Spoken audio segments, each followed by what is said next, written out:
말씀 제목이 뭐예요? 그리스도의 법을 성취하라. 자, 그리스도의 법을 성취하라는 제목으로 말씀을 함께 살필 건데요. 여러분이 6장을 보고 6장 보기 전에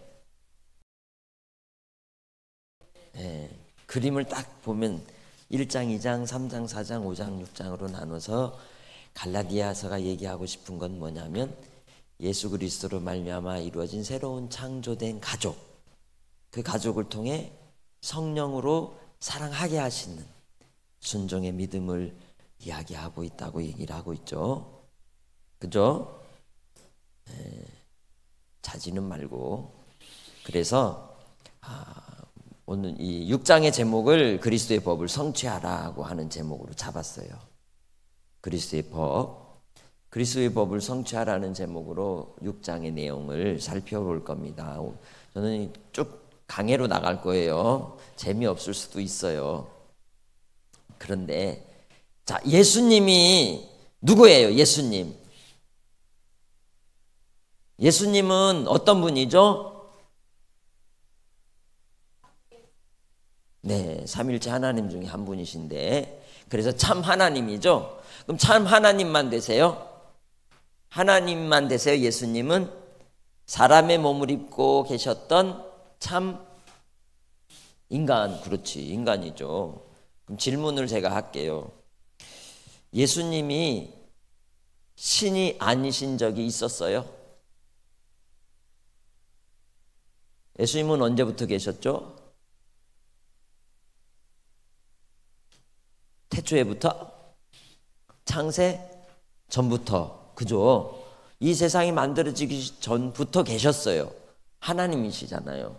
그러면 예수님이 하나님 아닌 적이 있었어요? 없었어요? 없었어요. 자신이 없어. 왜 이걸 묻냐면 이단을 분별하는 방법이에요. 예수님이 하나님 아닌 적이 있었어요? 없었어요? 없었다고요. 답을 가르쳐드려야 되겠네. 두 번째 질문. 그럼 예수님은 사람이 아닌 적이 있었나요? 없었나요? 예수님이 아까 참 사람이라 그랬잖아. 그럼 예수님이 사람이 아닌 적이 있었을까? 없었을까? 예수님이 사람이 아니신 적이 있었어요? 없었어요? 예수님이 사람이 아니신 적이 있었어요? 없었어요? 있죠. 없었죠. 왜냐하면 예수님은 원래는 하나님으로 계셨다가 사람을 위해서 어떻게 오셨어요? 어떻게 오셨지? 땅에서 솟아났나? 하늘에서 떨어졌나? 어떻게 오셨어요? 동정녀 마리아. 그러면 예수님은 언제부터 참 사람이 되셨을까? 응애 태어났을 때일까?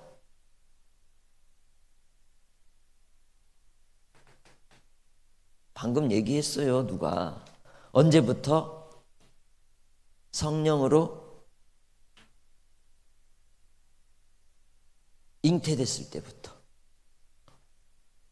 이거는 이제 제 이야기가 아니라 조직신학 교수님 얘기예요.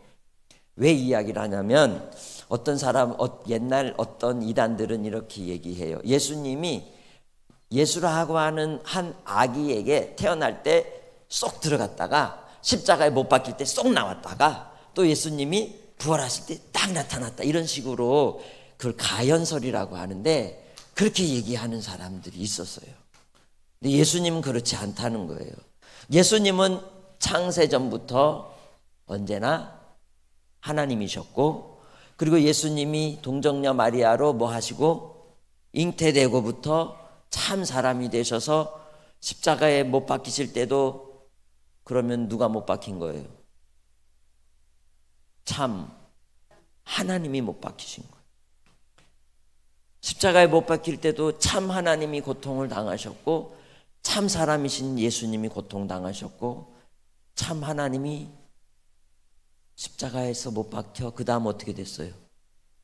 죽으셨어요.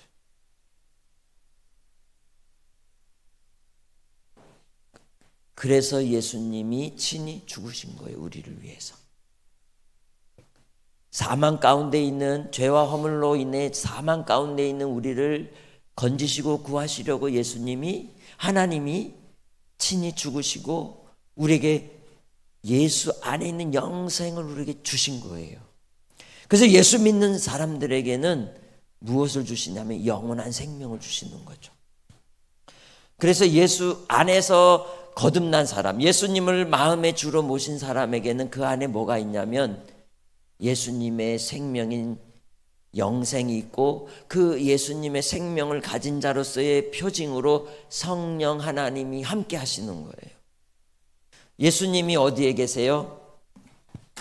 내 마음에? 진짜로 얘기하면 예수님은 어디 계시고? 하나님 보좌에 계시고. 그럼 우리에겐 누가 계세요? 예수님의 영이신 성령님이 계시는 거예요. 구분을 하자면. 알았죠? 네, 그런 의미로 구분을 하고, 그럼 내 안에 예수님의 영이신 성령님이 계시면 이제는 세상의 법이 아니라 예수님의 법을 따라 살아가야 돼요. 거듭난 하나님의 백성들이 살아가는 삶의 태도를 말씀하고 있는 거예요. 그래서 그리스도의 법을 성취하라고 6장에서 얘기하는 거죠. 그럼 그리스도의 법이 뭘까? 그리스도의 법이 뭐예요? 여러분은 태어날 때부터, 아니 태어나기 전 직전부터 이미 법의 테두리에서 살고 있어요. 알아요? 몰라요? 여러분 핸드폰 지금 안 가지고 있죠? 왜 핸드폰을 못 갖고 있죠? 다 어떻게 했지? 뺏었어요. 그 말도 맞는데, 법이라는 거는 강제가 있으니까. 그 매뉴얼에 보니까 매뉴얼 규칙 중에 핸드폰을 뭐 했어요? 다 걷어냈죠. 뭐 하려고? 수련회에 집중하기 위해서. 근데 그건 여러분이 합의했어요? 안 했어요? 당했어요. 그죠? 그런데 누가 만든 거예요? 주최 측에서. 맞잖아요. 대한민국의 법이라고 하는 게 여러분이 합의했어요? 안 했어요? 안 했는데 여러분이 지켜야 될 게 많아요. 누가 막 강제했어요? 주최 측이, 행정부에서 혹은 국회에서 했잖아요. 그런데 왜 우리는 그걸 지켜요? 그 사람들을 누가 세웠어요? 우리가 투표나 혹은 간접적인 형태로 위임을 했어요. 뭐를? 권력을. 그죠? 권력을 위임했기 때문에 그 사람들이 질서와 안녕을 위해서 최소한의, 나의 안전을 위해서 최소한의 테두리 속에서 우리가 서로에게 침해당하지 않도록 하는 게 법이란 말이에요. 예수 그리스도의 이 법이라는 것은 그래서 누가 세우신 것일까? 누가 세웠을까? 누구 법이래요? 그리스도의 법이래요. 그럼 누가 세우신 거예요? 예수님이 세우신 거잖아요. 예수 그리스도의 법이잖아요. 그죠? 예수 그리스도의 법은 이 세상의 법에 이 제재를 받지 않아요. 그 의미는 뭐냐면 예수의 영이신 성령님이 계시는 사람들은 이 법 안에 사는 자가 된다는 거예요. 법을 두는 이유는 나를 지켜주려고 그러는 거예요. 그죠? 국가의 법이 있는 건 내 권리를 주장하고 내 의무를 다하되 나를 보호하려고 있는 게 법이에요. 예수 그리스도의 법은 뭐 하려고 주셨을까? 똑같이 연결을 하라고. 예수님은 왜 예수님의 법을 우리에게 주셨을까? 맞아요. 나를 보호하려고. 그래서 예수님이 이 법을 준 거지, 나를 막 어깨에다 짊어지고 고통을 주고 괴롭게 하려고 그런 게 아니에요. 핸드폰이 없으니까 여러분 어때요? 2박 3일 핸드폰 없어 보니까 어때요? 괜찮죠? 처음엔 힘들었는데 점점 괜찮아지죠? 친구들하고도 얘기도 해지고 전두엽이 막 활성화되는 느낌이 들지 않았어요? 그래서 이 예수 그리스도의 법은 나를 지키고 나를 살리는 법이에요. 그런데 이 예수님의 법은 어떤 특징이 있냐면 우리가 갈라디아서 2장 16절로 21절에 말씀하고 있는 내용인데 같이 한번 읽어봅시다. 시작. 사람이 의롭게 되는 것은 율법의 행위로 말미암음이 아니요 오직 예수 그리스도를 믿음으로 말미암는 줄 알므로 우리도 예수 그리스도를 믿나니 이는 우리가 율법의 행위로서가 아니고 그리스도를 믿음으로써 의롭다 함을 얻으려 함이라. 율법의 행위로는 의롭다 함을 얻을 육체가 없느니라. 예수님의 법은 뭐냐면 율법의 행위가 아니래요. 뭐래요? 예수님을 믿음으로써 받는 의롭다 함이 예수님의 법이래요. 뭐가 법이라고요? 예수 그리스도를 믿음으로 뭐 하게 되는 거? 의롭되게 되는 게 법이래요. 그러면 대한민국의 법은 어떻게 내게 돼요? 대한민국의 법이 어떻게 하면 내게 돼요? 목사님 조카가 미국인이에요. 미국에서 태어났거든요.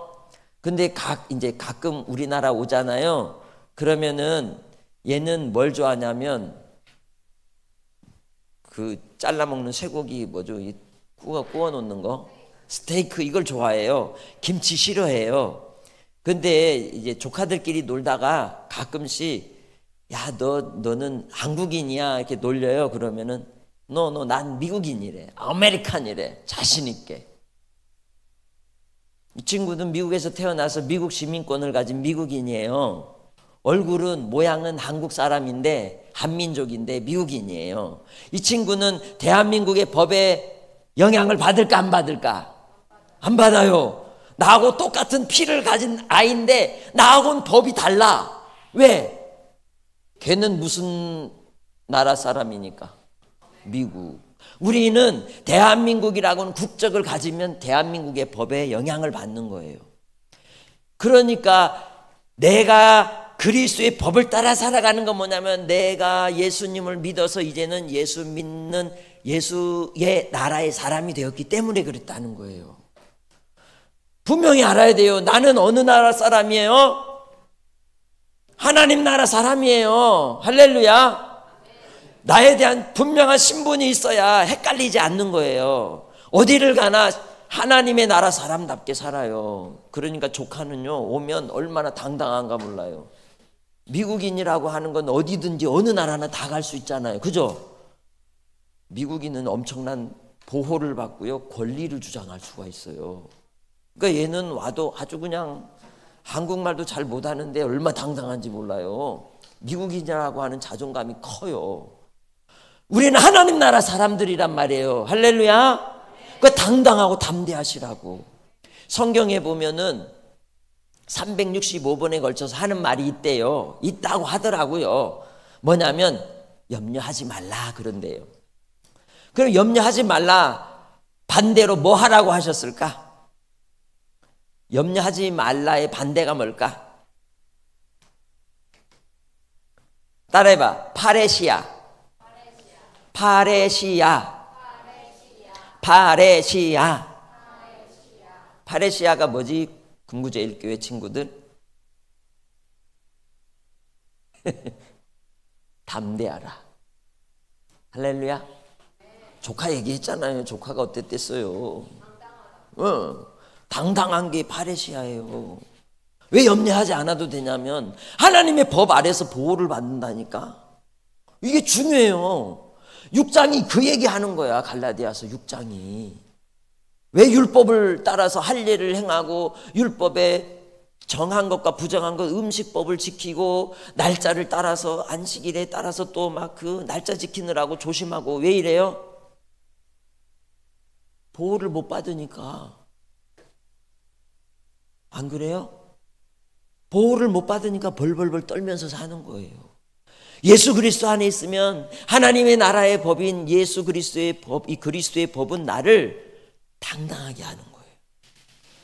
예수 안에서 하나님의 자녀로 거듭난 백성을 하나님은 담대하게 만들어주세요.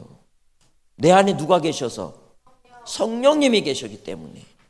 그래서 이 예수님의 법을 뭐라고 이 예수 그리스도의 법을 또 뭐라고도 얘기하냐면 우선 이걸 20절 21절 읽어봅시다. 시작. 내가 그리스도와 함께 십자가에 못 박혔나니 그런즉 이제는 내가 사는 것이 아니요 오직 내 안에 그리스도께서 사시는 것이라. 이제 내가 육체 가운데 사는 것은 나를 나를 위하여 자기 자신을 버리신 하나님의 아들을 믿는 믿음 안에서 사는 것이라.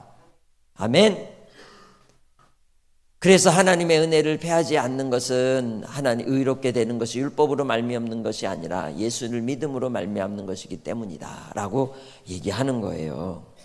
그래서 가만히 있어봐. 이게 뭐가 하나가 뛰어 넘어갔는데, 여기 있구나. 그래서 그리스도의 법은 무슨 법이냐면 생명의 법이에요. 땅의 법은 결론은 뭐예요? 사람은 한 번 살다가 죽는 거예요. 살리려고 하는데 이 땅의 법은 결국 죽어요. 병원에 가서 아무리 살려도 나중에 어떻게 돼요? 죽어요. 그래서 죽는 병원이 어디예요? 죽는 병원. 병원도 여러 병원이 있는데 죽는 병동이 있어. 선생님이 얘기했는데 호스피스 병동이야. 임종을 마무리할 때 다 기다리는. 저희 어머니 아버지도 2021년 2022년 엠마오 사랑병원 호스피스 병원에서 가셨어. 가실 때는 호스피스로 가. 이 땅의 법은 살린다 살린다 못 살린다? 못 살리는 거예요. 그러나 사는 동안 우리를 지켜주고 보호하는 법이죠. 그런데 예수 그리스도의 법은 어떤 법이다? 생명을 주는 법이다. 우리를 살리는 법이라는 거예요. 믿으시길 바래요. 아멘. 못하면 눈 감고 아멘이라도 좀 해줘. 반응이라도 좀 해줘. 두 번째는 성령의 법이에요. 무슨 법? 성령의 법. 성령께서 나를 지배하시고 나를 주장하시고 나와 함께 하시기 때문에 성령의 법이라 그래요. 그래서 성령님께서 우리와 함께 하셔서 우리를 지키시고 보호하시고 인도하여 주시기 때문에 당당할 수 있는 거예요. 할렐루야. 어제 김승진 목사님 말씀 들었죠? 목사님 딸 어땠대? 시험지 들고 와서 어떻게 얘기했대? 몇 점 맞았대? 10점 맞아놓고 당당했대잖아. 그죠? 왜? 아빠 아들, 아빠 딸이니까. 주님 예수 안에서 잘하고 못하고 문제가 아니에요. 내가 누구죠? 누구의 신분이냐? 내가 어디에 속해 있느냐가 중요한 거예요. 여러분이 살면서 힘든 일 있고 실패하는 일 있고 어려움을 당하는 일도 있어요. 혹은 어떤 상황 때문에 내가 큰 상처를 받을 수도 있어요. 그렇지만 그것을 극복하고 다시 일어날 수 있는 것은 내 안에 성령님이 계시기 때문에 그래요. 성령님이 나를 고쳐주실 것이기 때문에 그래요. 성령께서 회복해 주시는 영이시기 때문에 우리가 주님 예수 안에서 담대할 수 있는 거예요. 담대하다가 뭐라고요? 헬라어로 파레시아단 말이에요. 그래서 이 법은 나를 자유케 하는 법이에요. 무슨 법? 자유의 법이에요. 대한민국의 법은 자유의 법이에요? 구속의 법이에요? 자유민주주의인데 자유의 법이거든요. 근데 그 자유를 한계를 두는 이유는 내게 주어진 자유를 나를 보호하고 상대방도 보호하기 위해서 한계를 두는 것이죠. 지키려고 하는 거예요. 살리려고 하는 거란 말이에요. 주님 예수 안에서 주신 이 법도 나를 자유케 하시는 법이에요. 그래서 로마서 8장에 그 이야기를 하고 있죠. 시작. 그러므로 이제 그리스도 예수 안에 있는 자에게는 결코 정죄함이 없나니 이는 그리스도 예수 안에 있는 생명의 성령의 법이 죄와 사망의 법에서 너를 해방하였습니다. 할렐루야. 왜 자유의 법이냐면 죄에서 나를 해방시켜 줬기 때문이에요. 여기서 죄라고 하는 것은 죄의 세력을 얘기하는 거예요. 죄의 영향력을 얘기하는 거예요. 죄의 권세를 얘기해요. 나는 어느 나라 사람? 아니, 우리는 어느 나라 사람? 하나님 나라 사람. 다시, 우리는 어느 나라 사람? 하나님의 나라 사람이에요. 그렇기 때문에 땅을 지배하는 공중권세 잡은 자 사탄의 법에, 사탄의 세력에서 나를 해방시켜 줬다는 뜻이에요.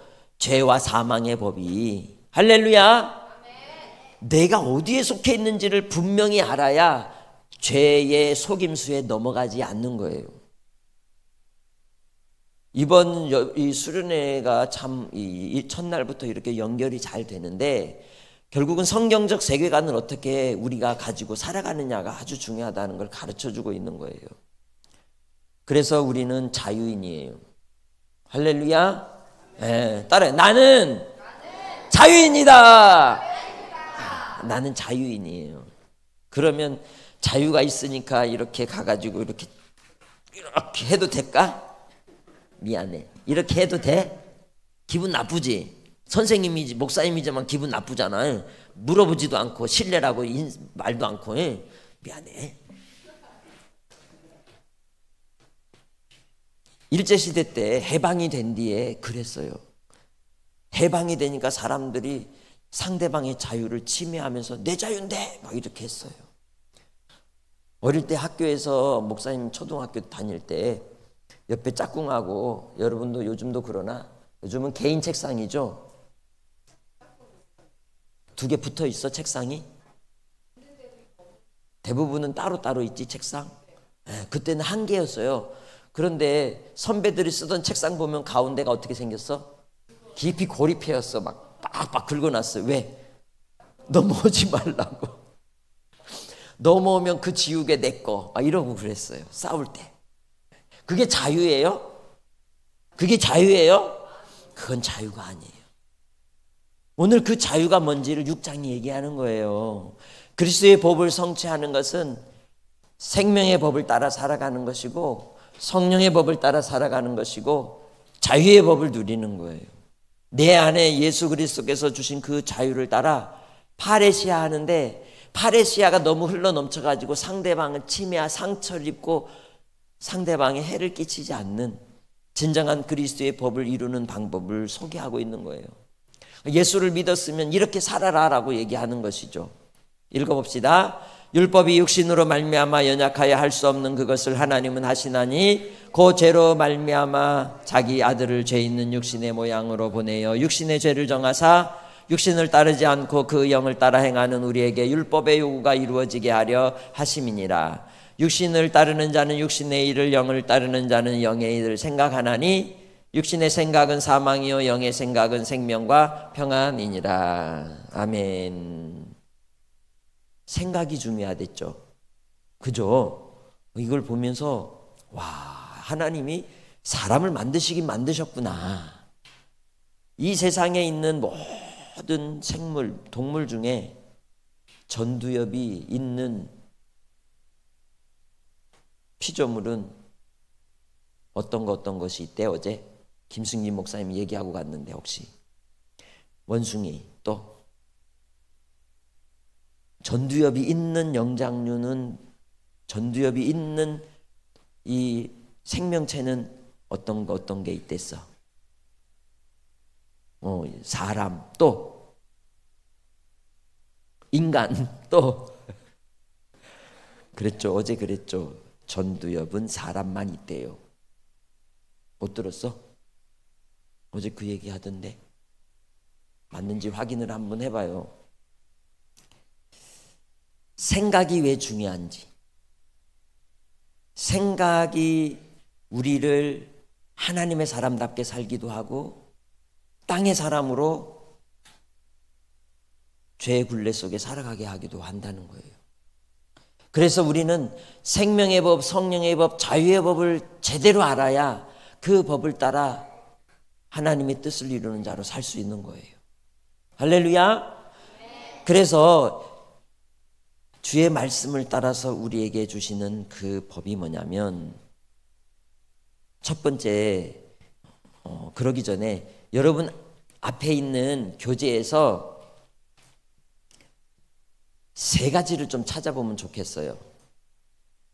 3가지. 벌써 하나는 나왔어. 넘겨버렸어. 하나는.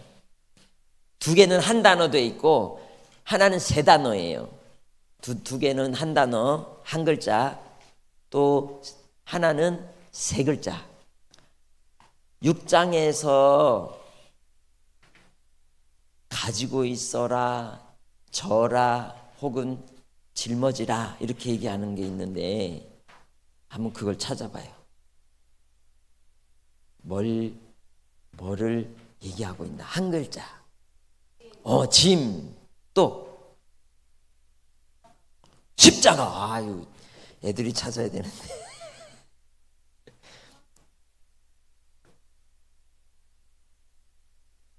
또 뭐가 있을까요?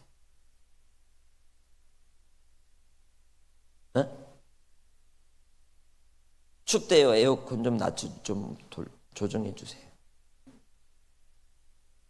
또 뭐가 있을까요?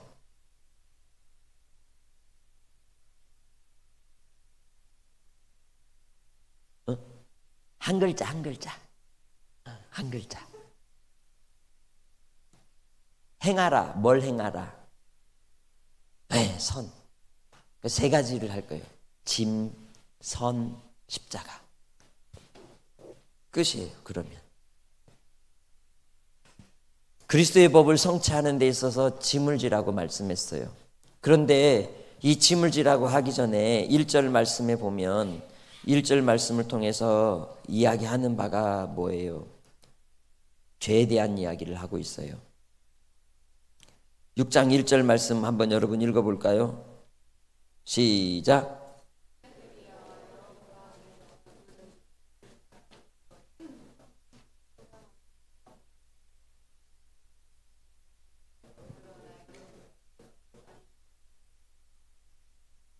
죄 문제를 이야기하고 있죠. 죄의 문제에 대해서 하나님 앞에 철저히 돌이키지 않으면, 그래서 우리가 기도할 때 죄의 문제를 하나님 앞에 낱낱이 회개하는 회개로 시작을 해야 돼요. 내 개인의 삶에 있어서도 그리스도 예수 안에 살아가는 그러한 신앙생활을 할 때 죄의 문제가 해결되지 않으면 하나님 앞에 구하고 간구하는 기도를 들을 수가 없어요. 하나님께서. 그래서 내 삶의 이 죄의 문제에 대하여 분명히 회개하고 돌이키는 자가 되어야 되는 거죠. 그런데 2절에 너희가 서로 짐을 지라 할 때 이 짐을 지라고 하는 내용을 한 이유는 앞에 1절에 나오는 내용이에요. 곧 형제들 가운데 범죄한 일이 드러날 때 그 일을 어떻게 처리할 것이냐. 구원의 일은요, 개인적이기도 하지만 공동체이기도 해요. 우리는 교회예요, 교회. 교회라고 하는 여러 지체가 한 몸을 이루고 있는 것이죠. 예수 그리스도의 머리 아래 여러 지체가 모여 있는 게 교회예요. 어떤 사람은 눈의 역할을 하고, 어떤 사람은 다리 역할을 하고, 어떤 사람은 손가락 역할도 하는 거고, 어떤 사람은 주둥이 역할도 해요. 어떤 사람은 입술 역할도 해요. 그처럼, 그런데 그러한 이 각자의 모습 속에서 죄의 문제로 인해서 공동체가 무너지고 어려움을 당할 수 있어요. 그게 5장에 나오잖아요. 그죠? 성령의 열매 앞에 나오는 육체의 현저한 일들을 쭉 얘기해요. 거짓, 사기, 악독, 그러한 분쟁, 투기, 이러한 모든 일들이 집에서 일어나요? 안 일어나요? 채유라, 지연이 언니하고 같이 있을 때 이런 일이 일어날까 안 일어날까? 항상 좋기만 해? 지연아, 채유리하고 항상 사이 좋기만 해? 아닐 때도 있잖아. 호림이는 우림이 소라 나라랑 같이 있을 때 항상 좋아? 아니지. 소라 어디 있지? 소라야, 나라하고 쌍둥이니까 항상 좋지. 좋대. 진짜로 불편할 때도 있잖아. 그치? 사람이잖아요, 우리가. 그러니까 교회 공동체 안에서 1절에 얘기하는 것처럼 죄의 문제로 갈등이 일어나는 상황들이 있다는 거예요. 그때 어떻게 해라? 너희가 서로 짐을 지라. 죄의 문제, 갈등의 문제 속에서 서로 그 짐을 나누어지는 태도를 가지고 그리스도의 법을 성취하라는 거예요. 그런데 어떤 태도로 그 짐을 지라고 1절에 얘기했어요? 무슨 심령으로? 온유한 심령으로. 마태복음 11장 28절에 수고하고 무거운 짐진 자들아 다 내게로 오라. 내가 너희를 쉬게 하리라. 나는 마음이 온유하고 뭐하니? 겸손하니. 내 짐을 지고 내게 배우라 말씀하죠. 온유와 겸손인 예수님 마음이에요. 하나님 나라의 백성이 성령님이 계시는 사람에겐 온유한 심령을 주시는 거예요. 할례를 행해서 그가 신령한 자가 되는 게 아니라 예수 그리스도 안에 있을 때 신령한 자가 되는 거예요. 여러분은 신령한 자예요? 덜 신령한 자예요? 아멘. 선생님하고 나만 안 해. 여러분은 신령한 자입니까? 이 자신이 없어. 다시 예수님을 믿으면 하나님의 자녀가 돼요, 안 돼요? 그러면 하나님의 자녀는 하나님 나라의 법을 따라 하나님의 나라의 백성이 됐어요, 안 됐어요? 됐잖아요, 그죠? 그러면 하나님 나라의 백성은 신령한 자예요, 아니에요? 자꾸만 내 생각하지 말고 성령의 생각을 따라 생각하라고. 그러면 신령한 자예요, 아니에요? 자신이 없어. 신령한 자라고 성경이 말씀한다니까. 법은 법이에요, 아니에요? 법은 법이죠, 그죠? 사도행전 9장에서 베드로가 고넬료를 만나게 돼요. 만나기 전에 고넬료가 욥바라고 하는 곳에서 시몬, 이 가죽 그 벗기고 이게 구두 만들 때 쓰는 그 가죽 만드는 집에 있을 때 기도하는데, 옥상에서 기도하는데 하늘에서 보자기가 내려왔어요.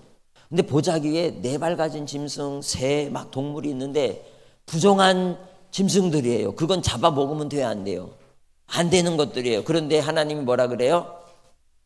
잡아먹으라 그래요. 베드로가 나 이런 거 어릴 때부터 안 먹었어요. 그러니까 하나님 뭐라 그러셨어요? 내가 깨끗게 하였으니 먹으라 그러잖아요, 그죠?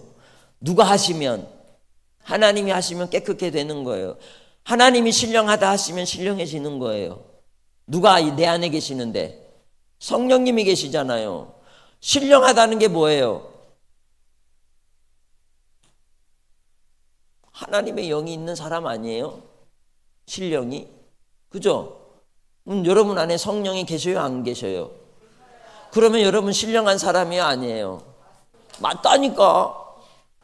생각이 안 바뀌어. 자꾸만 옛날 걸로 갖고 가. 아, 나는 타락한 인간, 나는 땅의 인간, 이러니까는 신령해지지 못하는 거예요.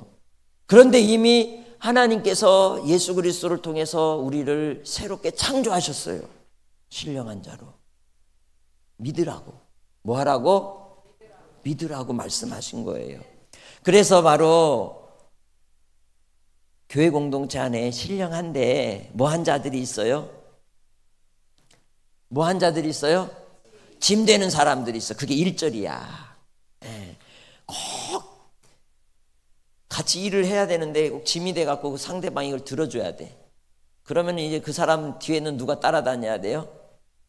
뒤치다거리 하면서 따라다니는 사람이 있어야 돼. 그죠? 자, 한번 생각해. 나는 뒤치다거리 하면서 따라다니는 사람이다. 아니면 나는 짐이다.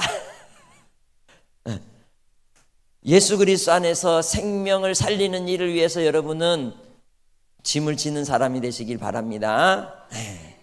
그리고 꼭 흘리고 다니는 사람이 있어요. 그죠? 중고등부 우리 친구들 중에도 아직도 방송실에 그 까만색 점퍼 하나가 있어. 2주 됐어. 아직도 안 가져가. 애들 집에 가고 보면 꼭 교회 핸드폰 있거나 뭐 꼭 놓고 가는 게 있어. 그렇게 흘리는 사람이 있어요. 그런데 또 어떤 사람이 있어요? 짐을 지는 사람이 있어요. 교회 안에는 이렇게 허물이 있는 사람도 있고 또 흘리는 사람도 있고 짐을 지는 사람도 있대요. 그런데 어떻게 하래요? 너희가 서로 짐을 나누어 지래요. 그게 교회 공동체라는 거예요. 하나님의 나라의 백성이 교회 안에서 살아가는 삶의 태도라고 얘기하는 거죠. 그게 바로 이 1절의 말씀인 거예요.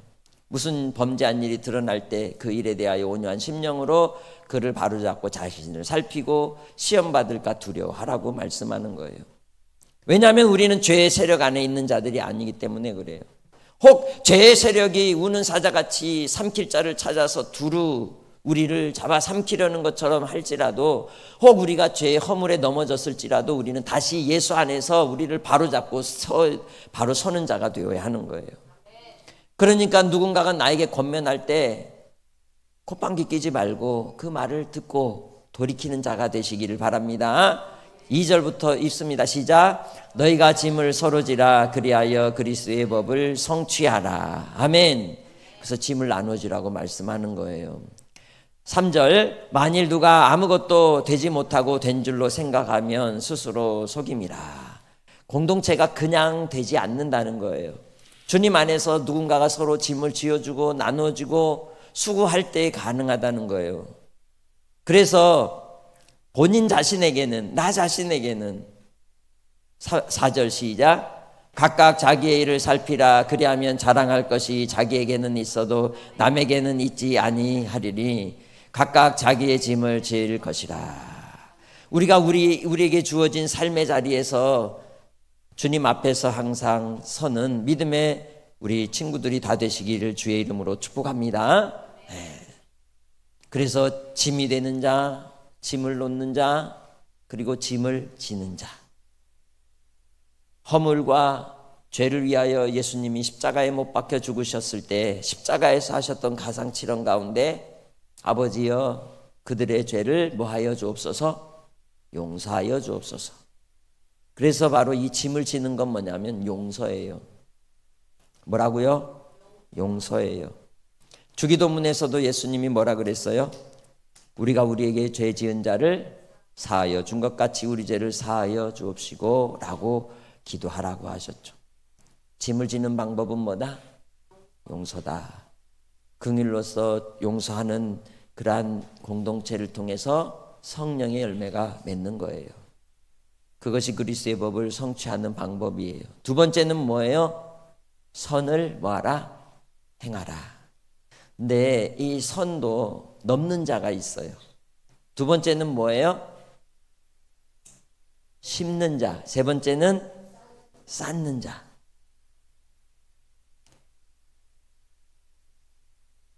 선을 넘는다는 것은, 선을 넘는다는 건 뭐냐면 하나님의 말씀의 법을 거스르는 걸 얘기하는 거예요.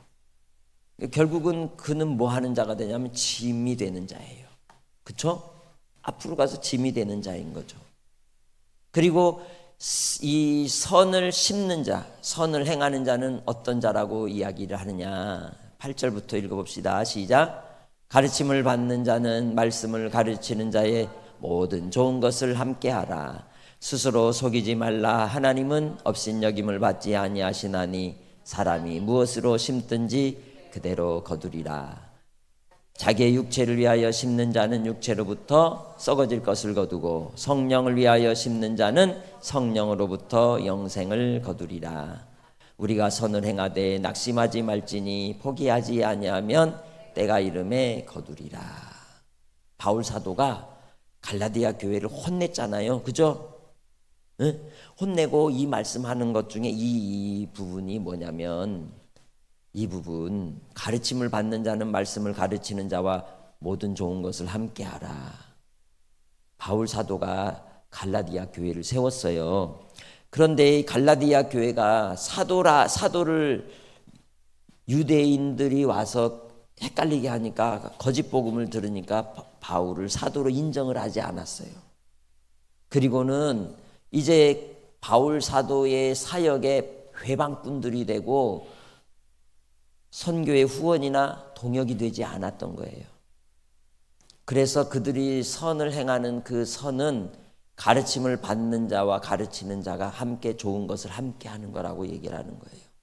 곧 기도의 후원, 또 물질적인 후원을 통해 바울 사도의 사역의 동역자가 되라는 의미인 거예요. 그걸 선을 행하는 것으로 얘기를 하고 있어, 이 본문에서는. 그런데 7절 말씀에 보면은 스스로 속이지 말라라고 얘기를 하죠. 하나님은 업신여김을 받지 아니하시나니 하나님이 사람이 무엇을 심든지 그대로 뭐 한다? 거두리라 말씀하셨어요.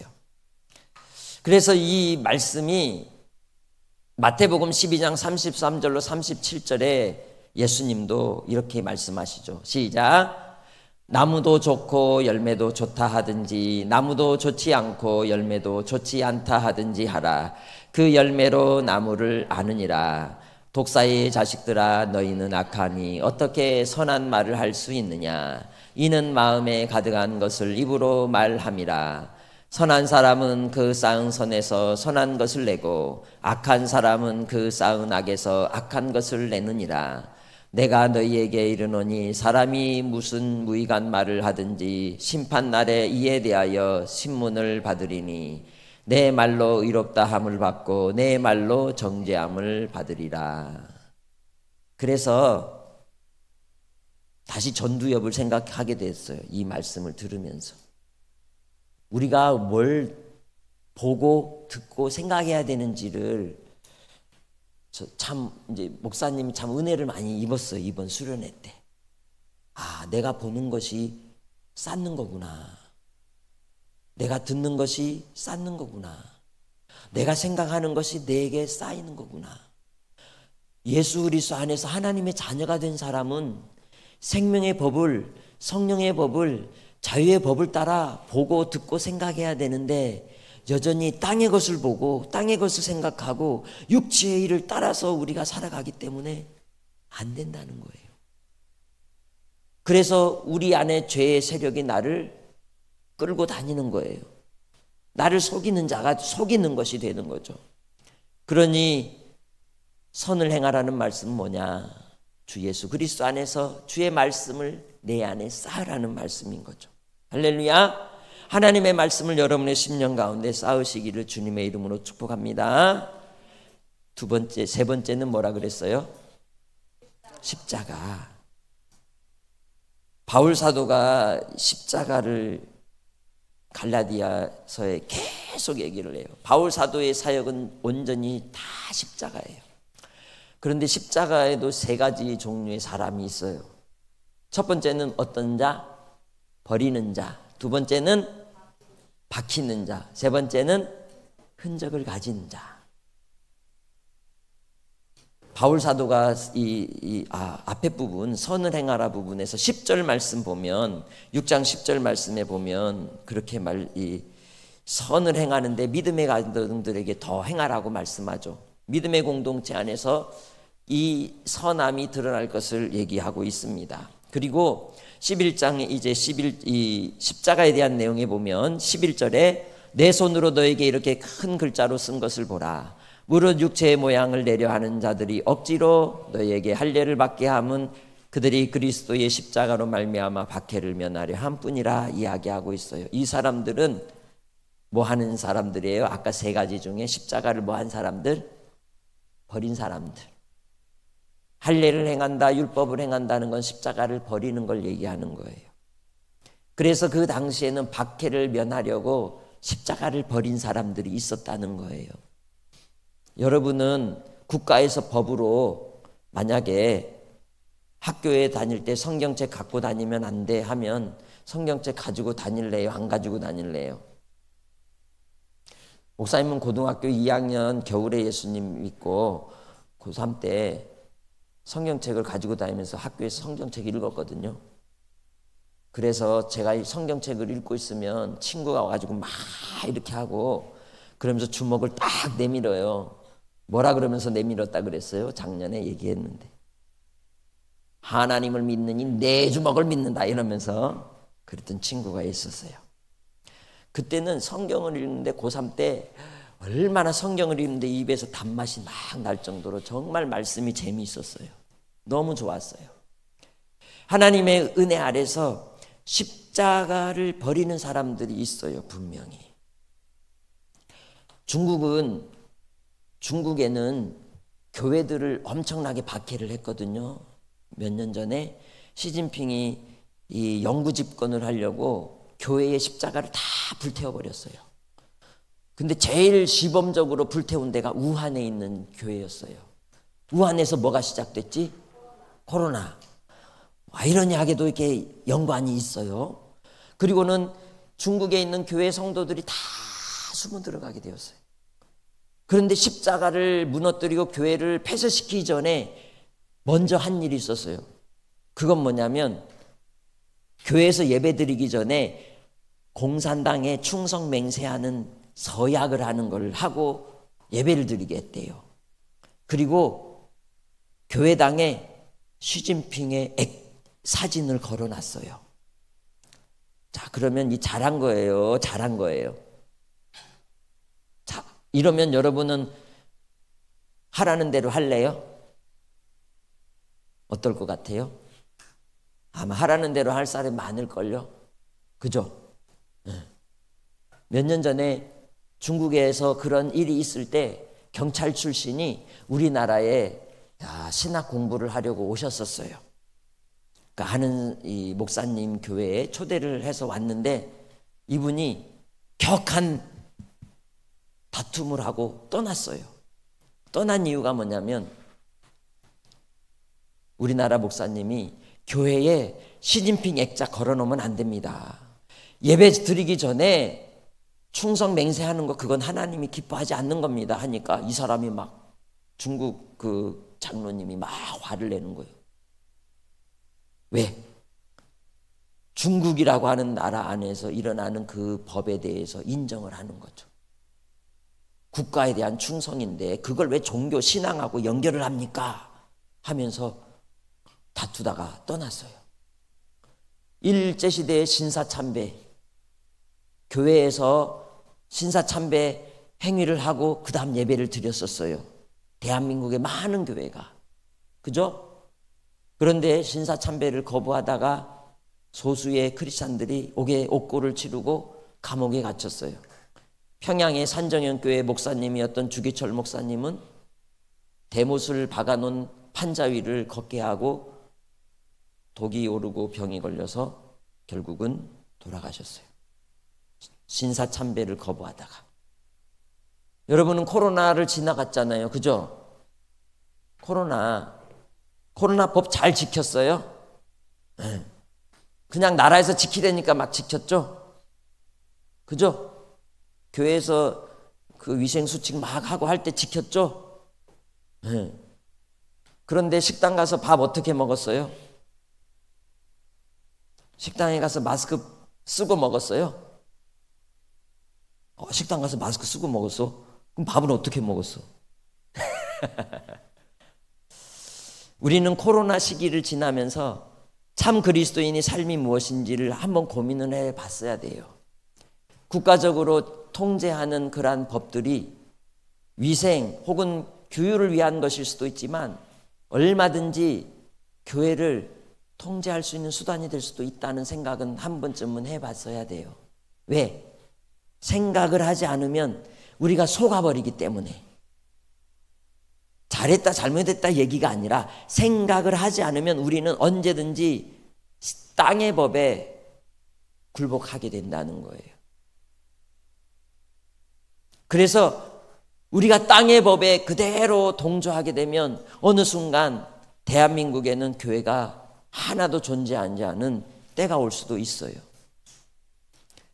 그 당시에 갈라디아 교회에 있는 성도들이 왜 할례를 받고 그리고 율법을 지키려고 했느냐? 유대계 그리스도인에게 박해당하는 거, 고통당하는 게 싫어서. 그래서 면하려고 편하게 살려고 할례를 받았던 거예요. 그렇게 하는 것은 예수님을 버리는 거예요. 십자가를 버리는 거예요. 분명 예수를 믿는 건 고난이 함께 와요. 박해가 오는 거예요. 같이 읽습니다. 할례 받은 그들이라도 스스로 율법을 지키지 아니하고 너희에게 할례를 받게 하려는 것은 그들이 너희의 육체로 자랑하게 하려 함이라. 육체를 자랑하게 하는 것이에요. 그래서 우리가 십자가를 지는 자가 아니라 십자가를 버리는 자가 되어서 얼마든지 우리도 넘어질 수 있다는 걸 알아야 돼요. 예수를 믿으면 우리가 거절해야 될 것들이 많아요. 학교에서나 또 여러분의 삶의 자리에서 거부해야 될 게 많아요. 그런데 친구들에게 따돌림 안 당하려고 그냥 섞일 때가 있어요. 학교에서 밥 먹을 때 이것도 참 힘든 일이라고 하더라고. 식사기도 하는 친구 손 들어봐. 학교에서 밥 먹을 때 식사하기도 하는 친구. 네, 손 내려요. 5분의 1도 안 되잖아. 왜 식사기도를 안 하냐 그러면 창피해서, 부끄러워서. 그런데 내가 식사하는 그 학교도 학교에 있지만 나는 어느 나라 사람? 하나님 나라 사람이라는 신분을 잊으면 안 돼요. 거기서 신분증 찢는 거나 똑같아. 나는 하나님의 사람으로서 당당하게 살아가야지. 하나님이 우리에게 주신 마음이 뭐라고? 파레시아, 담대함이라고. 담대함으로 우리가 주님이 주시는, 또 주님께서 허락하신 고난을 짊어질 줄 아는 우리 친구들이 되시기를 바랍니다. 우리는 육체를 자랑하는 자로 사는 게 아니에요. 우리는 어떤 사람, 무슨 사람, 뭐 한 사람, 세 글자, 뭐 한 사람, 신령한 사람. 무슨 사람? 신령한 사람. 평범한 사람들이 신령한 사람 마음을 알까 모를까? 몰라요. 다시, 나는 신령한 사람이다. 그렇게 믿는 사람 손 들어봐. 나 신령한 사람이라고 믿는 사람. 다시 손 내려. 명령이다. 손 들어라. 명령이에요. 다 손 들어. 다 손 들으라고. 쭉 들어. 쭉 어깨에 딱 닿게. 네. 나는 신령한 사람이다. 네, 손 내려. 내가 정확하게 신분이 규정이 돼야 그렇게 살게 되는 거예요. 이것도 아니고 저것도 아니면 그냥 흐지부지 살게 되는 거예요. 분명하게 내가 어떤 존재인지를 알아야 그렇게 살게 되는 거예요. 그래서 doing보다 중요한 건 being이에요. being. 뭘 하는 것보다 더 중요한 건 존재라고요. 주님 예수 안에서 우리가 하나님의 자녀라고 하는 이 신분이 너무도 중요한 거예요. 존재에 대한 확실한 확인이 안 되니까 갈라디아 사람들이 할례를 받았잖아요. 신천지나 안상홍이나 이만이나 이런 데서 와가지고 여러분, 또 정명석 그쪽에서 와가지고 여러분 쑥덕쑥덕 하면서 니네 교회 목사님 거짓 목사야, 우리 참 목사 있으니까 가자 그러면 다 따라올 애들이라고. 이것도 아니고 저것도 아니니까 그럴 수 있어요. 웃지 마세요. 목사님 총신 신대원 다닐 때 동기 목사님 한 분이, 그러니까 신현우 목사님 알죠? 이단 그 활동하는 그분이 동기예요. 그리고 또 한 분 있는데 그분은 전도사님이었어요. 성결교 나와가지고 성결교 교회에서 사역하는 전도사님이었는데 동생이 신천지 이만희 보스 경호국에 있는 애가 있었어요. 동생을 신천지에서 데리고 오려고 신천지하고 싸워 이기겠다 하고 갔어요. 갖고 어떻게 됐어? 2년 동안 신천지에서 충성했어. 전도사도 빠져요. 제대로 정확히 모르면. 그래가지고 2년 만에 다시 나와서 다시 회심하고 다시 신학을 하게 됐어요. 명확하게 나의 존재가 누구인지를 분명히 알아야 끼웃끼웃 안 하는 거예요. 오직 여러분은 하나님의 자녀예요. 아멘. 나는 신령한 사람이에요. 아멘. 네. 어떤 상황에 있고 어디에 있어도 나는 신령한 사람이라는 거예요. 소금이 창고 안에 있으면 소금 아니야? 설탕 속에 소금 넣으면 소금은 소금 아니야? 소금이야. 소금은 본질이 변해요, 안 변해요? 변할 수가 없는 거예요. 여러분은 여러분이에요. 나는 나라고, 내가 하나님의 자녀라고 하나님이 다시 만들었다니까. 새롭게 창조하셨다고. 할렐루야. 그래서 우리는 예수 그리스도의 십자가에 못 박힌 자가 되어야 되는 거예요. 갈라디아서 2장의 20절에 얘기하고 있잖아요. 할렐루야. 그래서 바로 예수 그리스도와 함께 십자가에 못 박힌 자가 되었기에 이제는 예수님만 자랑하는 주의 백성들이 되시길 바랍니다. 그리고 이제는 예수와 함께 죽고 내가 다시 예수와 함께 산 자가 되어서 예수의 흔적을 가진 하나님의 자녀가 되었습니다. 14절 읽읍시다. 시작. 그러나 내게는 우리 주 예수 그리스도의 십자가 외에 결코 자랑할 것이 없으니 그리스도로 말미암아 세상이 나를 대하여 십자가에 못 박히고 내가 또한 세상을 대하여 그러하니라. 이제는 십자가에 못 박힌 자가 되세요. 세상에 못 박혀 죽은 자가 되고 그리스도 안에서 사는 자가 되시길 바랍니다. 바울 사도는 그리스도의 흔적을 가진 사람이었다고 얘기를 했어요. 그래서 바로 할례나 무할례가 아무것도 아니로되 오직 새로 지으심을 받는 것만이 중요하다라고 얘기하는 거예요. 내가 예수 안에 새로 지으심을 받았다는 거예요. 새로운 피조물이 되었다는 거예요. 잊지 마시길 바라요. 그래서 이 바울 사도가 17절에 얘기하듯이 같이 시작. 이후로는 누구든지 나를 괴롭게 하지 말라. 내가 내 몸에 예수의 흔적을 지니고 있노라. 아멘. 여러분에게도 예수의 흔적이 있어요. 그 흔적이 뭐예요? 십자가. 그리고 그 십자가로 내게 주신 성령님. 성령님은 우리에게 하나님의 자녀라는 보증으로 우리 이마에다가 도장을 꽝 찍어 놓은 표시예요. 인치셨다 그래요. 우리를 하나님의 자녀로 인치셨기 때문에 나는 내게 아니라 하나님 거예요. 아멘. 그러니까 내가 신령한 자라고, 내가 하나님 나라의 자녀라고, 내가 파레시아라고, 이제 나를 막 최면을 걸든지 어떻게 해서든지 여러분 자신이, 여러분 안에 이제는 두려움, 염려가 아니라 여러분의 단어는 뭐다? 당당합니다. 선생님하고 나만 하네. 자, 따라해. 파레시아. 파레시아. 그리스도 예수 안에 있는 하나님의 자녀는 담대하게 하시는 거예요. 성령님이 내 안에서 담대하게 하시는 거예요. 그래서 그게 예수 안에 있는 흔적이에요.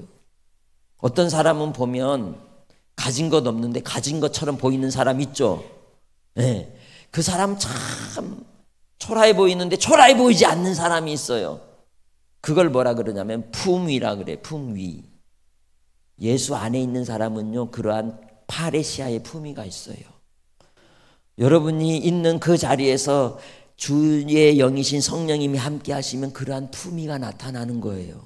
할렐루야. 그래서 바로 그 은혜를 이제 구하면서 기도를 마치게 되죠. 그래서 이제는 오직 우린 성령으로 사는 자가 되어야 돼요. 주님 예수 안에서 새롭게 되는 주의 백성들 되시길 바랍니다. 네. 나는 새로운 사람이에요. 새로운 사람. 내 생각하지 말고 생각을 바꾸라고.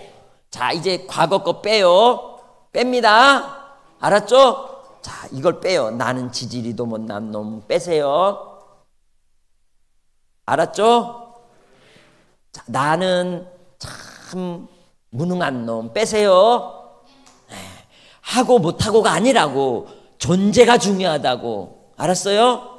자, 그럼 나는 이제 어떤 존재가 되었다 그랬어요? 나는 신령한 사람이 되었어요. 어떤 사람? 신령한 사람. 그리고 나는 어느 나라 사람? 하나님 나라의 사람. 그리고 나는 어떤 인? 아까 뭐 인이라 그랬지? 세 글자. 나는 자유인. 그리스도 예수 안에서 생명의 성령의 법으로 죄와 사망의 세력에서 자유케 하셨기 때문에 죄에 대해서 자유한 자가 된 거예요. 죄와 나는 상관이 있어요, 없어요? 또 봐봐 소리가 줄잖아. 여기서 말하는 죄는 거짓말한 거, 도둑질한 거, 이게 아니라 사탄 마귀의 세력을 얘기한다고. 여러분에게 이 악한 어둠의 세력이 여러분을 넘어뜨리거나 무너뜨리거나 죽이거나 할 수 있다 없다? 없다요. 얘네 아무것도 아니라는 거예요. 그런데 내 안에 내가 거짓말하고 속이기도 하고 해요, 안 해요? 한단 말이에요. 그럼에도 불구하고 나는 하나님이 만든 새로운 피조물이라고. 여기가 아니라고. 할렐루야. 그래서 이제는 주님 예수 안에서 성령으로 나를 살게 하시면 죄의 흔적이 사라져 가는 거예요. 그러한 은혜가 있으시길 바랍니다. 그래서 바로 새로 지으심을 받은 것만 중요하다고 얘기하는 거예요. 나를 하나님이 새로 지었다는 것, 이것만 기억하고 가세요. 알았어요? 하나님 나를 새로 지었다는 것만 알고 가세요. 수련회 오기 전에 나를 생각하면 돼요, 안 돼요? 안 돼요. 이제는 새롭게 된 하나님의 자녀로 살아가는 자로 새로운 피조물임을 잊지 마시길 바래요. 이 아저씨가 어떤 사람처럼 보여요? 네? 어떤 사람처럼 보여요? 머리가 아무것도 없네. 아무것도 없으면 뭘 하시는 분이지? 스님, 그렇지. 이분이 이정훈 교수님이라는 분인데 울산대 법철학 교수님인데 이분이 원래 스님이었어요. 근데 이 스님이 원래 이제 출가를 해서 군대에서도 장교로 스님 장교로 있었고 그리고 사찰을 2개나 세웠었대요. 그리고 이분이 어떤 일을 했냐면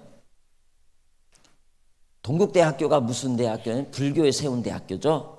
불교 중에 제일 좋은 대학이잖아요. 서울대학교에서 법철학을 전공하고 종교자유정책연구원이라는 것을 만들었어요. 종자연이라고 말하는데 이게 뭐냐면 예수 믿는 사람들 예수 못 믿게 만드는 법을 만드는 회사, 만드는 곳이었어요. 예수 믿는 사람들이 예수를 못 믿게 하는 법을 이 사람이 만들려고 엄청나게 했어요. 어떤 거에서 많이 있냐면 학교에서 선생님들 수업 시간에 교회 이야기 해야 하네요. 신앙 이야기 해야 하네요. 못 하잖아요. 그죠? 못해. 전도하면 돼요, 안 돼요? 안 돼요. 목사님 때는요, 선생님이 데리고 가갖고 성경도 가르치고 기도도 해주고 그랬어요. 근데 지금은 못해요. 그죠? 네. 왜 그랬어요? 이 사람들이 법을 만들어가지고 국회에다 올렸거든요. 학교 선생님들 종교의 표현의 이 종교의 자유를 침해하지 않도록 자기 종교를 주장하지 못하는 법을 만들어서 못하게 했어요. 경기도에 있는 학교들은 학교의 선생님이 성경책도 가지고 가면 안 된대요. 그쪽은 그런 법이 있다고 하더라고요. 법이라는 건 그래서 삶의 테두리를 제한을 하게 돼요. 근데 이 사람이 아주 신나게 그러한 법을 만들고 있었는데 그 중에 하나가 공무원들이 신앙생활에 아주 큰 침해를, 크리스찬들이 신앙생활에 어려움을 줄 수 있는 법을 만들고 있었어요. 근데 이 사람들은 지피지기면 백전백승이라고 뭘 하냐면은 스님이니까 뭘 연구해야 되겠어? 불교 경전을 해야 되잖아요. 그죠? 어릴 때 저는 할머니가 불교를 믿어가지고 집에서 목탁 두드리고 반야심경하고 금강경하고 막 천수경하고 이랬어요. 할머니가 막 외우라고 시켜가지고 옆에서 저는 또 할머니 칭찬받으려고 그걸 했어요. 반야, 바라, 밀다, 심경, 반자재, 보살, 행심 뜻도 모르고 했어요. 그런데 이 교수님은 지피지기라고 매일 성경을 읽고 매일 신학책을 읽고 그리고 매일 CTS를 봤대요. 뭐 하려고? 기독교를 무너뜨리려면 기독교를 잘 알아야 된다고. 이날도 이제 공청회를 준비하고 정리를 하는데 머리가 너무 아파서 사찰에서 연구를 하다가 집에를 가게 됐대요. 집에 가서 이제 앉아 있는데 지루해서 그러면 이제 오늘은 TV를 틀어서 어떤 목사가 나와서 어떤 설교를 하는지 한번 들어봐야 되겠다 하고 이제 그 TV를 틀었대요. CTS를 딱 틀었는데 어떤 한 목사님이 나와서 막 무슨 설교를 하더래요. 한모 목사님인데 그분이 죄에 대해서 이야기하면서 자기는 죄인입니다. 이 죄에서 예수만이 구원의 주가 되시고 예수를 믿는 것이 죄에서 해방을 얻는 것입니다. 막 설교를 하고 있더래요. 근데 교수님이 들어보니 어때요? 가관이죠. 여러분이 불교야. 근데 기독교 TV를 봐. 근데 목사님이 죄를 회개해야 되고 예수님 믿어야 된다 이런 말 들으면 막 감동이 와가지고 그래요 나도 예수님 믿을래요 이런 마음이 들까? 아니지. 아직 이분은 땅의 아들이야. 어둠의 자식이야. 이쪽에 속해 있어. 죄의 법 아래. 그러니까 하늘의 법을 생명의 법을 듣는 말씀을 전하는 목사님들 소리를 들을 때 좋겠어? 아니지. 그런데 그 얘기를 가만히 들으면서 마음속으로 그랬대요. 뭐라 그랬을까? 너나 잘해라. 그러면서 그 우리가 이렇게 뭐 하는 말 있잖아요. 조금 그렇게 비하하는 말. 그죠? 뭐 꼴 뭐 하네 뭐 이런 식으로. 그런데 그 순간에 머릿속에서 자기의 언어가 다 사라져버렸대요. 이분 표현이야. 이분이가 이게 보면 머리가 똑똑한 사람은 하나님이 만나주셔도 똑똑하게 만나주시더라고. 이분 표현이 뭐냐면 자기의 언어가 모두 다 사라져버렸대. 마치 입이 굳어버린 것처럼 아무것도 할 수 없게. 그러면서 자기의 몸이 더 이상 소파에 앉아있을 수가 없었대요.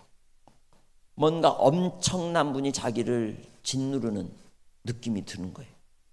그래서는 바닥에 엎드려서 한두 시간이 그대로 있었대요. 그 순간에 나는 죽었다 하는 생각이 들더래요. 나는 죽었다는 말이 뭐냐면 그분이 찾아오셨대. 누가 찾아오셨을까? 학생들에게 그분은 잠이지. 목사님이 잘 졸았거든요. 그래서 제가 졸면 그분이 오셨어요 이랬는데 그분이 오신 거야. 예수님의 영이, 성령님이 오셨는데 그분의 하나님의 영이 그 자기에게 임하시는데 자기가 완전히 죽어버리더래요. 그 자리에서 자기는 심판을 받았대요. 사망이 되고 말았대요. 어느 정도까지냐면 자기의 손끝 세포 하나하나까지 다 떨어져 나가는 느낌을 받았대요. 그러면서 자기의 온 몸에 자기 영혼까지 예수로 가득 채워지더래요. 참 신기해. 나도 그런 경험 안 했는데 이분은 스님인데 참 질투나지 않아요? 여러분도 그런 경험 안 해보고 싶어? 그죠? 근데 이 사람은 어제 김승진 목사님처럼 꼴통이잖아. 예수 믿는 사람들 잡아서 가두려고 그러고 못 믿게 만들려고 하잖아. 사도 사울처럼. 그러니까 진짜로 하나님 제대로 만나고 싶으면 하나님께 대적해봐. 그러면 진짜 제대로 만날 거야. 그런데 이분이 그 자리에서 완전히 바짝 납작해져 가지고 하나님께, 하나님 나 살려주세요. 하나님 나 살려주세요. 기도했대요. 그에게 그 하나님의 충만한 은혜가 임하고 나니까 자기가 얼마나 큰 죄인인지를 깨닫고, 그리고 그 예수의 영으로 가득 찬 그 은혜가 기쁨으로 막 넘치더래요. 그래서 한강변으로 나갔대요. 집을 이렇게 내려오는데 집 1층 그 입구에 한 아이가, 동네 같은 층에 사는 아이가 자전거를, 세발 자전거를 탔는지 두 발을 탔는지 자전거를 한쪽에 던져놓고 간 거야. 전에 같으면 가정교육을 어떻게 시켰길래 이렇게 아이가 이렇게 해도 교육도 제대로 안 시키고 이렇게 했을 텐데, 그 자전거를 보는데 그 아이가 생각이 나면서 너무 사랑스러운 마음이 들더래. 그리고 한강변으로 가려고 길을 막 걸어가는데 아파트 단지 그 보도블록 사이에 뭐가 올라와요? 보도블록 사이에 틈새로 뭐가 나와요? 잡초가 올라오잖아요. 잡초를 보는데 하나님의 놀라운 솜씨가 막 그 가슴을 막 벅차게 만들더래. 그 잡초를 보는데 생명의 기운이 막 느껴져서 엄청난 감격이 왔대요. 그리고는 한강변에 앉아서 지는 노를 바라보면서 그 하나님이 주신 은혜의 감격이 얼마나 기쁘고 놀라운지 그 감격을 이루 말할 수 없었대요. 이 교수님이 예수님을 알기 전에는 분노와 적개심이 가득했고 누군가 나에게 상처를 준 사람에 대한 화가 가득했어요. 여러분이 수련회 끝나기 전, 수련회 이전의 상태가 그 모습이에요. 갈라디아서 5장에 나오는 육체의 일을 따라 살아가는 사람들의 모습이 이 교수님에게 있었던 거예요. 쟤네들을 죽여야 돼, 쟤네들을 이겨야 돼 라고만 생각하고 살았다는 거예요. 그런데 그 일을 겪고 곧장 다시 연구소에 가서 정리를 해서 다음 날 공청회 때 통과시키려고 했던 크리스찬 공무원들이 공무원 생활하기 어려운 법을 만들려고 했던 것을 그 법은 있으면 안 됩니다 하는 반박하는 논문을 써갖고 가서 없앴대. 이분은 이분대로 그렇게 하나님이 쓰시는 거예요. 그래서 여기 보면 이분이 쓴 책이 있는데 뭐라고 써 있어요? 성경적 세계관이라고 써 있잖아요. 성경적 세계관을 가르치는 일을 하고 있어요. 주님 예수 안에서 거듭나면 그가 가졌던 무기를 사람을 살리는 연장이 되게 하는 거예요. 사람을 죽였던 도구가 이제는 사람을 살리고 생명을 살리는 일로 쓰이게 하시는 거예요. 우리가 예수를 믿게 되면, 하나님의 나라의 자녀가 되면, 그리고 우리가 신령한 자가 되면 짐을 지는 자가 되고, 짐을 나누는 자가 되고, 살리는 자가 되고, 선을 행하는 자로 십자가를 지고 고난의 길을 가는 자가 되는 거예요. 할렐루야. 그것이 바로 하나님께서 우리를 통해서 이루신 놀라운 역사인 거예요.